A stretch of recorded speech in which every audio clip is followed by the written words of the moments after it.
हरियाली अमावस्या की कथा। श्रावण मास की अमावस्या को हरियाली अमावस्या कहते हैं। यह दिन प्रकृति, वर्षा और भगवान शिव की कृपा के प्रतीक के रूप में मनाया जाता है। ऐसा भी माना जाता है कि इस दिन माता पार्वती ने घोर तपस्या के बाद भगवान शिव को पति रूप में प्राप्त किया था। इस शुभ दिन को विवाह की दृष्टि से अत्यंत शुभ माना जाता है। एक अन्य कथा के अनुसार भगवान शिव ने इसी दिन जगत को हरियाली का वरदान दिया था। वर्षा ऋतु में धरती पर हरियाली फैलने लगती है, पेड़ पौधे जीवंत हो उठते हैं, इसलिए इस दिन वृक्षारोपण का विशेष महत्व है। हरियाली अमावस्या की कहानी।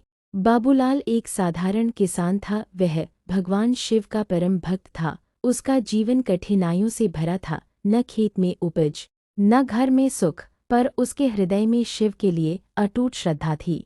हर साल हरियाली अमावस्या पर वह अपने गांव के पास एक नीम का पेड़ लगाता और कहता, हे भोलेनाथ, जैसे आप मुझे हर वर्ष हरियाली का अवसर देते हैं, वैसे ही मेरे जीवन को भी एक दिन हराभरा कर देना।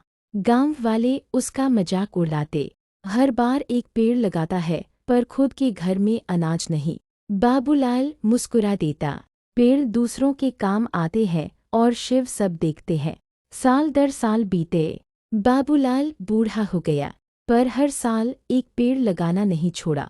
एक वर्ष भीषण सूखा पड़ा, गांव के तालाब सूख गए, खेत बंजर हो गए, पर एक जगह नीम के पेड़ों की कतार हरी भरी खड़ी थी। वो वही जगह थी जहां बाबूलाल ने वर्षों तक पेड़ लगाए थे। नीम की छांव में एक जल स्रोत फूट पड़ा। गांव वाले हैरान थे। सभी उसी पेड़ों के नीचे आकर पानी लेने लगे। तब किसी ने पूछा, किसने लगाए थे ये पेड़?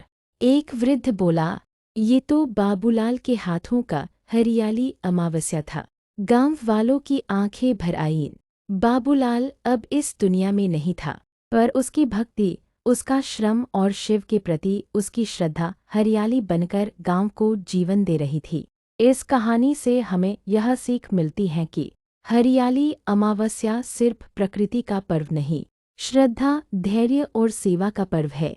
जो आज बोता है वह कल एक जीवन बन जाता है।